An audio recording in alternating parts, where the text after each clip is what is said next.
Greetings, YouTube! Danny Staten here on the Daily Dan blog. I'm back with another comic book review. Today I'm checking out White Eagle, Indian Chief. It's a Dell comic from 1957, a number 26. It's got the really cool 10 cent dime price cover on it. You know, I really love the dime covers. This is particularly cool because it's from 1957, and it's called The Pale Strangers, and it's about the first Native American encounter with Vikings. You can't get no cooler than that if you're a history buff, right? And can you believe back in 1957, they were making comic books about Native Americans' first encounters with Vikings, a subject that wouldn't come up until the late 60s and early 70s about the first contact with Native Americans from the European countries being Vikings. But hey, that's for another time if you like history stuff. Hey, Dave Sunstorm, is this the good stuff? Let me know in the comments below. Well, I guess it's time to get started with this old Dell comic book from 1957, and I'm going to enjoy this because it won't be filled with a lot of commercials. Dum, dum, dum. Thanks, Pondo saved every one of us. Okay. I digress. Passaquamacadgatis, the Indians of Maine. We learn about the Indians that live in Maine. The Indians who hung out with Daniel Boone. The Indians who taught their kids arts and crafts. The Indians that taught the settlers arts and crafts. The Indians who taught the new Americans how to hunt and how to fish and how to do whatever colorful and dramatic pageantry this is. What the place? So basically, inside the front cover, you get a little history of the Native Americans in the United States. Feel free to pause and read that. Isn't that cool? So our story starts out somewhere in the mountains of Maine, where a Native American tribe, where White Eagle is the chief, at this small Sioux camp. Were the Sioux in Maine? I thought the Sioux were prairie Indians. You know, I got a feeling whoever wrote this comic book and did the little story didn't know much about Native Americans, and that's going to be obvious in some of the upcoming panels. I did give her a quick look through. Anyway, so, oh, God. White Eagle is woke up by young Indian brave Marone and told he has found something strange upon our land. And in full panels, brought to you by the Daily Dan blog, this comic book, Waste, Heap 'em, No Time. That's right, this comic book moves faster than one of Thrash Pondo Pond's live streams. And we're rolling right along as White Eagle Dude's been informed of a strange find on Indian land. He has showed a stone tablet which has the writing of the Vikings. It has runes on it. He does not know what this means, and a strange metal hat is presented to him. And he says, what manner of evil is this? A headpiece made of unknown material. He put it on a stick. Him shoot heap 'em big arrows at it. Heap 'em big arrows bounce off and don't leave a mark. White Eagle is very impressed. It must be the work of the gods. Did he really say that? We must search for the source of this power of the gods. And a great search party sets out. It doesn't take them but one panel that they see a ship floating in the bay. And they figure this is where the gods, the strangers, must come from. They spy upon the ship. Leave Erickson and Eric the Red set up on their Viking ship amidst the cove in Maine after burying one of their fallen comrades, unaware that his helmet has been found by the natives. They peer movement on the shore, and he says, what manner of creatures are them? Yeah, I love the way they pencil in the great English language of old White Eagle here. Look, now to keep from being seen by the guard, because I'm sure a Native American would use that language. Anyway, the Native American White Eagle chief done crawled out to the boat to have a look around. He's checking out things. He's admiring their swords. He's checking out their weapons. When all of a sudden he hears, Eric! One of the other Vikings is calling Eric the Red to let him know that a native had entered the boat. In exciting action, the Viking attacks White Eagle. A great fight ensues. Pap, pap, pap, like Batman, like watching a TV series from the 1970s. As White Eagle, he jumped over the side of the boat and began to swim away. The Vikings contemplate what is going on with these natives, and did we even know they were here? So the Vikings make for sure, because they're not happy that natives have boarded their ship. The natives are discussing what to do as the two sides clash. Eric the Red tells Leaf that we mustn't fight with them. We must try to be friends, but Leaf ain't having none of that, and he draws back with a spear, getting ready to chuck one at him. Because Vikings are real famous for their spears, Eric the Red put the stop on him and says no. He go over and hold up his hand and say, how? The Indians say how right back to him, and they begin to try to conversate, but they know not each other's language. I do not know your language, Red Man. Anyway, they conversate back and forth with hand signals and seem to get the point across that nobody want to kill each other. So in an unexpected turn of events, the Vikings chop the end off a spear to show their meaning of peace. As they make powwow with the Indians, they sit around the campfire, they burn some things, they talk about knives, they talk about weapons, they do some trading, till everybody gets a little socked out on the whoppy and start wrestling around. It's looking kind of bad, so White Eagle break it up. And he tell them, hey, don't you think it's time for the party to be over? Y'all guys need to head on back to your boat, bro. Well, the Vikings ain't all in no hurry to leave, because you know how Vikings are. Even though these Vikings seem to be a little subdued, laid back, and a little on the wussy side. Well, anyway, they start throwing spears at the Indians shoot some arrows back, and in a horrible melee that goes on for 2 whole panels before they decide nobody got hurt. Absolutely no bloodshed, no wounds, no nothing.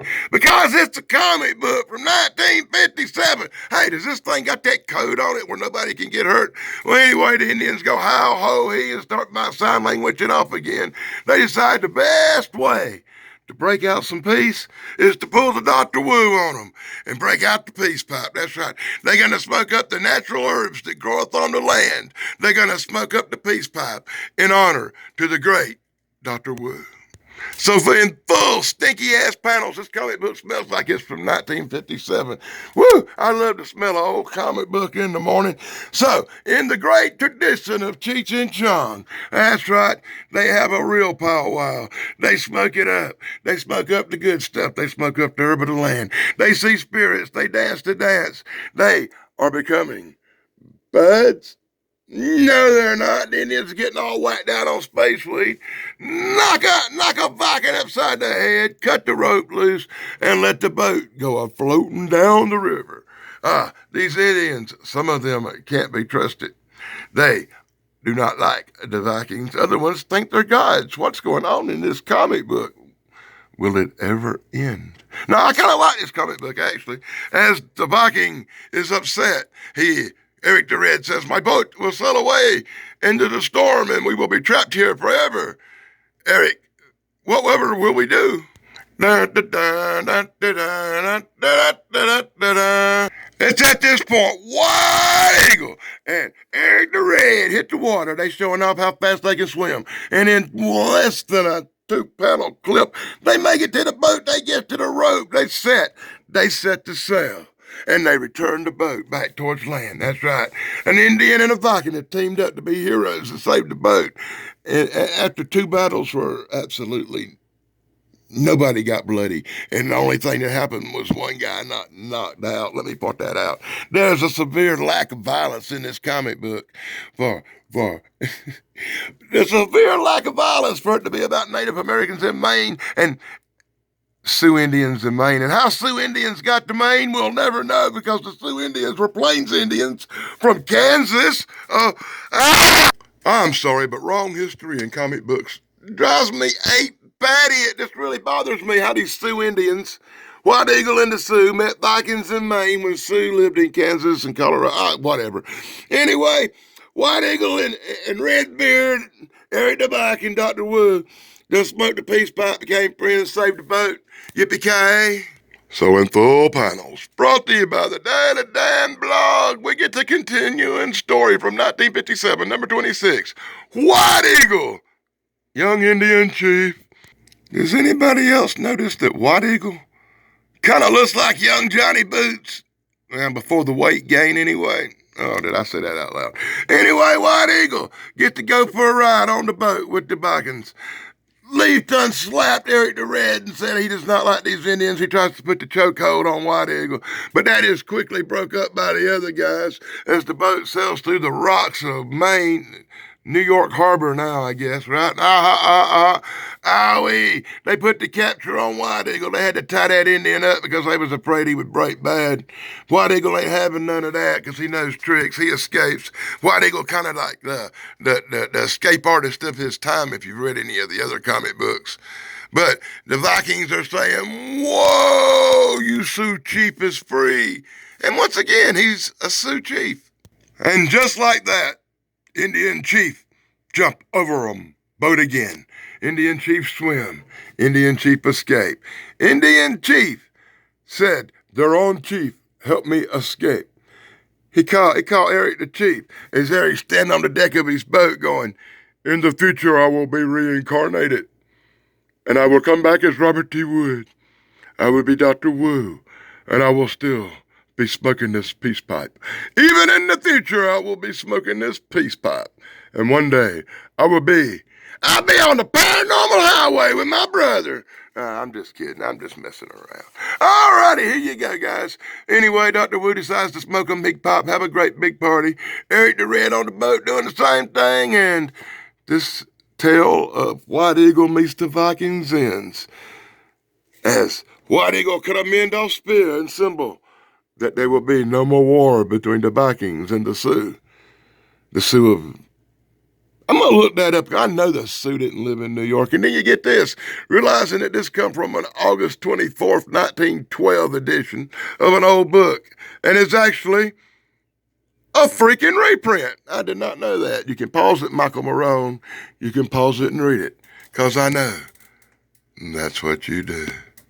Well, by God, that's about the halfway mark. I want to give a special shout out to my friend Dave Sunstorm. You know, the good stuff guy. Be sure to check out Dave Sunstorm on YouTube and his incredible brother, Steven Sunstorm. The Good Stuff Brothers. Be sure to check out my friend, my partner in crime, Thrash Pundo Puns. You can find him here on YouTube also. As well as the main man, Pat McCormick at the Golden Ranger TV. Thanks, Pat, for letting me use your music and in my videos and on my live streams, which I haven't been doing lately. Maybe I should get back to that. And be sure to check out my friend Eric over at Paranormal Highway. Be sure to check out Rob at Bigfoot, Michigan. Rob, my friend Moggs over at the Muglion Monster, as well as the good stuff, guys. You know, Retro Nerd Girl, the Nostalgic Pod Blast. My flock is everywhere. Corey's Comedy Channel. Thanks, Corey, for all the good shout-outs you've been doing for me lately. Be sure to check out Extra Special Corey's Comedy Channel, Big Guys 45s, and BK on the Air, as well as the coolest dude in town, the Unapologetic Geek. And if you're watching this on Tuesday, you can see me an Unapologetic Geek on the 1000th episode special from my flock tonight. Tonight, if you're actually watching this on Tuesday. And now we get the story of the first buffalo hunt.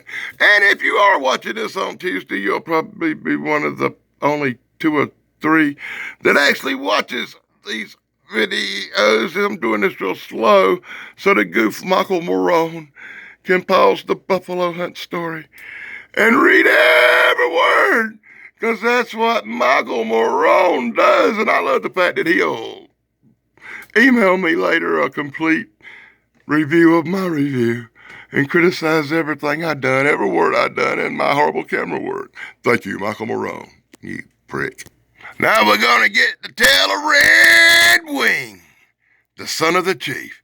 And obviously he ain't the son of White Eagle, because White Eagle's pretty young, and this don't look like no, oh God. Yeah, this don't look like no White Eagle story. Red Wing is the son of a chief in another part of the country where cactuses grow. Now, we can tell this isn't Maine, right? Because cactuses grow and it's in the desert. And I hate the incontinuity of this show. You got Plains Indians from the Sioux tribes in New York, in Maine.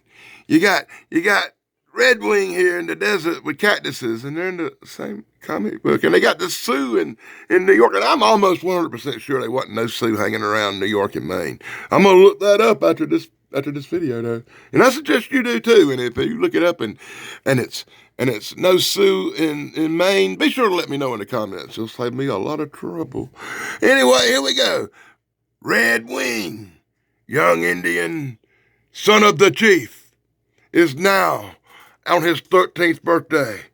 Presented his first peace pipe. Now, he is old enough to partake in the weed of Dr. Wu.